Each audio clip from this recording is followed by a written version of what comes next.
Everyone, this is Bushra Khan. Welcome to Samaa podcast.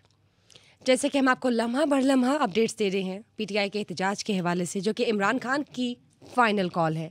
जानते हैं कि लाहौर ने इमरान खान की फाइनल कॉल पीटीआई के एहतजाज को क्या रिजेक्ट कर दिया है। लाहौर में ग्राउंड रियलिटी क्या है पीटीआई के एहतजाज को लेके, चलिए आइए जानते हैं। हमारे साथ मौजूद हैं उमर याकूब, रिपोर्टर। अस्सलाम वालेकुम। वालेकुम सलाम। कैसे हैं सर आप? अल्लाह का लाख शुक्र। जब बात करते हैं पीटीआई के एहतजाज की, तो ये बताइए कि लाहौर में सूरत हाल क्या है? देखिए बुशरा, लाहौर हमेशा सेंटर रहा है। कभी भी किसी भी पॉलिटिकल पार्टी ने एजिटेशन शुरू करनी हो या कोई बड़ा प्लान करना हो तो लाहौर से उसका आगाज़ होता है। इसीलिए कहा जा रहा था कि जब इमरान खान ने अपनी ये फाइनल कॉल दी थी तो एक बहुत बड़ा मॉब 24 नवंबर को लाहौर से मूव करेगा और तमाम बैरियर्स तोड़ता हुआ इस्लामाबाद डी चौक जहाँ जाके बैठ जाएगा। राइट। लेकिन 23 नवंबर को हम समझ रहे थे कि जो इनके बड़े जत्थे इकट्ठे होंगे, जो इनके लीडर्स आएंगे। सलमान अकरम राजा ने कहा कि मैं लीड करूंगा, बत्ती चौक से आगाज़ करेंगे, वहाँ पर सबने जमा होना है। तो 23 नवंबर की रात से 24 नवंबर की रात 12 बजे तक तकरीबन कोई 16-17 घंटे हम लोग फील्ड में घूमते रहे और सुबह बड़ा पुरअमन तरीके से कोई चीज़ हमें नज़र नहीं आई और तकरीबन कोई 3-4 बजे के करीब पीटीआई के कुछ कोई 35 से 40 नजर आए आपको लोग बत्ती चौक पहुंचे। उनमें भी ज़्यादातर ख़वातीन थी। वो ख़वातीन का मार्जिन लेके इन्होंने आगे जाके अपनी हाज़िरी लगवाई और चूंकि पुलिस ने इतने ज़्यादा इंतजामात किए हुए थे और क्योंकि इन्होंने कहा था कि सिक्योरिटी फुल टाइट थी, इन्होंने कहा डू और डाई सिचुएशन होगी, तो इसलिए फिर पुलिस ने जो प्रिकॉशनरी मेजर्स लिए थे वो इतने ज़्यादा थे कि वो वहाँ तक उनका पहुँचना ही बहुत बड़ी मुश्किल बात नहीं थी, बल्कि नामुमकिन था। हाँ। तो ये बताइए, आपने रोड शोज़ किए और ओपिनियन भी ली होगी आवाम की, आम शहरी की। क्या सूरत हाल है, क्या सोच रहे हैं? क्या वो वाकई पीटीआई की तरफ है, पीटीआई के एहतजाज में वो लोग शामिल होना चाहते थे? क्या उनकी ओपिनियन क्या है इस हवाले से? देखें, दो तरह की राय हैं लोगों की।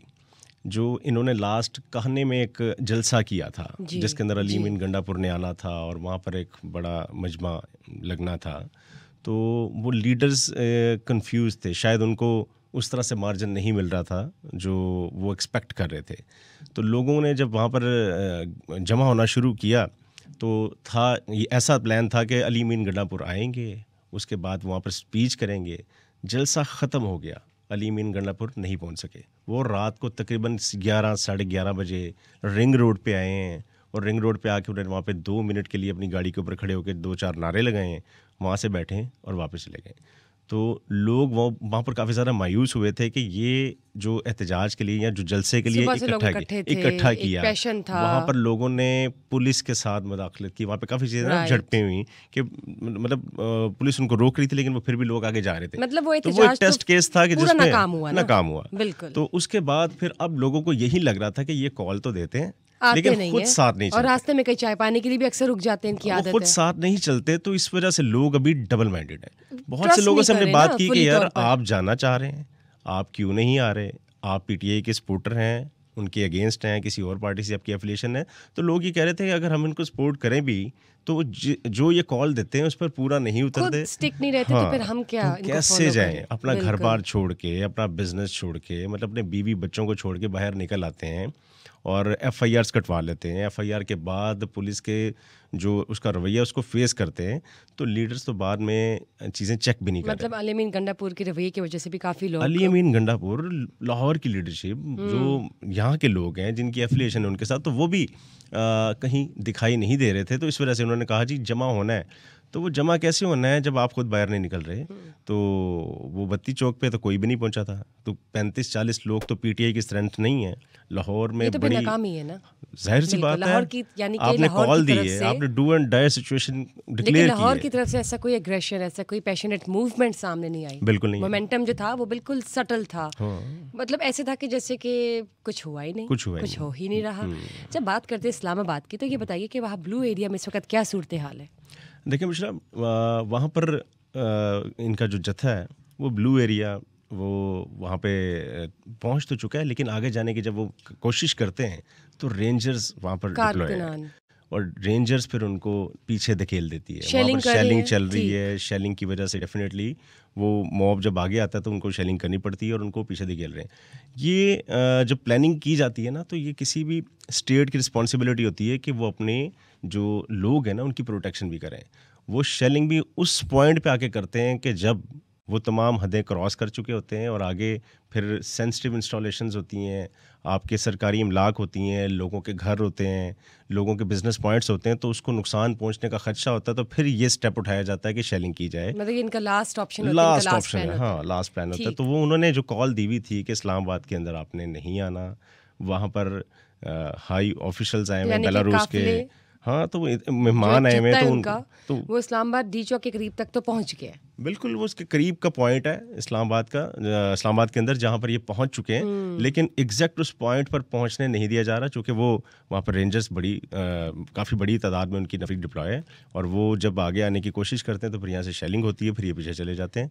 तो यानी हुकूमत के फुल इंतजाम चल रहे हैं और पूरी तैयारियों के साथ हुकूमत ने कंट्रोल किया है, जितना कर सकती है उस हद तक वो कंट्रोल करी है। डेफिनेटली हुकूमत के पास हर दौर के अंदर, चाहे वो पीटीआई का टेन्योर हो, नून लीग का हो, पीपल्स पार्टी का हो, उनके पास ऑप्शंस होती हैं, उनके पास रिसोर्सेज होते हैं इन सब चीज़ों को मैनेज करने के लिए। तो ये जो पब्लिक इस वक्त वहाँ पर आ रही है, ये एक ऐसे सूबे से आ रही है जिनका वज़ीर आला है, वो अपने साथ मशीनरी भी लेके आ रहे हैं, वहाँ पे उनके साथ भी फोर्स है। तो ये फोर्सेस की जंग ना हो जाए, इस वक्त खदशा ये है कि वो उनको मजबूर करेंगे जी इनके खिलाफ इस्तेमाल करें। हाँ, तो इस तरह के मामलात से बचने के लिए कोशिश तो अभी तक यही की जा रही है कि उनको वापस धकेल दिया जाए, लेकिन चूंकि वहाँ पे शेलिंग चल रही है और उनकी तरफ से एग्रेशन कम नहीं हो रहा अलीमीन गंडापुर की तरफ से, तो अभी तो झड़पें जारी। मामला है वो गर्म। दोबारा वापस लाहौर की तरफ आते हैं, तो ये बताइए कि अभी आपने सुबह भी रोड शोज़ किए हैं और अभी आपने पूरा सर्वे किया, लाहौर के लोगों का आज क्या रवैया है, आज क्या सूरत हाल है? आज जब हम बात करते हैं 26 नवंबर हो गई है, 24 नवंबर से 26 नवंबर 2 दिन हो गए हैं और अब आज तीसरा दिन है एहतजाज का, तो लाहौर में अब क्या सूरत हाल चल रही है? बुशरा, 24 नवंबर की रात को तकरीबन 11 बजे के करीब जो इनके मेन पॉइंट्स थे ना लाहौर के, एंट्री और एग्जिट पॉइंट्स, वहाँ पर कंटेनर्स लगे हुए थे। उन कंटेनर्स को साइड पे कर दिया गया था क्योंकि लोगों की आमदरफ्त है। ऐसा नहीं है कि लाहौर के अंदर सिर्फ लाहौर वाले ही रहते हैं, लाहौर के जो ये बॉर्डर एरिया है ना, यहाँ पर ऐसा है कि बहुत ज़्यादा तादाद है जो उस साइड से लाहौर आती है, काम करती है और रात को वापस जाती है। तो हम बत्ती चौक मौजूद थे, वहाँ पर लोगों का एक रश लग गया था जिन्होंने लाहौर में दाखिल होना था या लाहौर से वापस शेखुपुरा या काला खताई रोड या इस साइड पे नारोवाल वाली साइड पे, इन्होंने इस साइड पे जाना था। और फिर स्टेट ने ये स्टेप लिया कि रात को उन्होंने कंटेनर्स साइड पे कर दिए। 25 नवंबर पूरा दिन गुजर गया, रास्ते बंद नहीं हुए, बिल्कुल पुरअमन तरीके से रास्ते खुले रहे, लोग आ रहे थे जा रहे थे। 26 नवंबर आज दोपहर तक मामलात ऐसे थे कि लग रहा था कि दोबारा ही बंद कर देंगे, लेकिन 4 बजे के बाद रास्ते दोबारा से बंद कर दिए गए। एंट्री और एग्जिट पॉइंट्स पर अब कंटेनर लगा दिए गए हैं और लाहौर के अंदर दोबारा से अब नाकाबंदी की जा रही है और मुख्तलिफ जगहों पर बैरियर्स लगाए जा रहे हैं ताकि जो उनकी तरफ से दोबारा कॉल दी गई है उनको, लाहौर वालों को एजिटेट करने के लिए कि वो बाहर निकलें। उनको कहा जा रहा है कि वो बाहर निकलें, तो अभी तक वो बाहर निकलता नजर नहीं आ रहा। यानी कि लाहौर में सिक्योरिटी हाई अलर्ट है और अगर कोई एजिटेशन की ऐसी मूवमेंट नजर आती है तो स्टेट एक्शन लेने के लिए तैयार है, भरपूर तैयारियों के साथ करिए। बहुत बहुत शुक्रिया, thank you Umar for being here and sharing your opinion. जब बात करते हैं पीटीआई के एहतजाज की और इमरान खान की तरफ से उनकी फाइनल कॉल की, हम आपके साथ शेयर कर रहे हैं लेटेस्ट अपडेट्स। देखते रहिए Samaa podcast, stay tuned for another session. Bye bye.